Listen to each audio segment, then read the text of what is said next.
Alô, fiel, vamos lá para mais um vídeo. Vamos com nossos amigos da ESPN trazendo informações do nosso timão. Segue aí. Legal quando você fala assim das declarações, né, dos atletas e daquilo que a gente escuta, sabe? Então é um momento também para que a gente coloque, né, algumas inverdades, né, que falam, que tentam o tempo inteiro, sabe, trazer um certo tumulto para dentro do clube. E são situações assim desnecessárias que a gente precisa, infelizmente, às vezes gastar parte. Eu preciso gastar, reunir o parte da minha equipe para gastar uma energia em situações que para a gente aqui no CT não chega nem pra gente. Então, a gente se fala, quando perde um jogo, perde o outro, que o CT não tem comando. Caramba, eu já trabalhei com dois, três treinadores aqui, todos eles sempre falaram da relação que é o CT. Então, a gente precisa ficar o tempo inteiro reafirmando que aqui é um lugar de discussões e a forma que eu lido, a forma que eu trato, eu jamais vou expor meus jogadores, jamais eu vou expor meu jogador pra fora, jamais.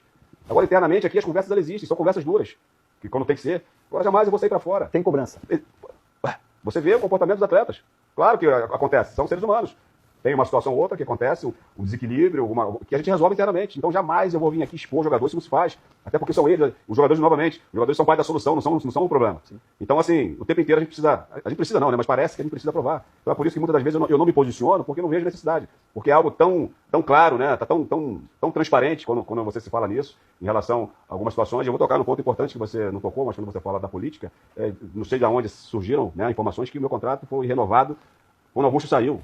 Renovou? Eu tinha um contrato e após aquele ano de 2024 todo, após todo aquilo que aconteceu, nós tivemos uma conversa, eu fui chamado para uma conversa com toda a parte da diretoria, que fazia parte daquela época, para uma renovação. Então, foi em fevereiro.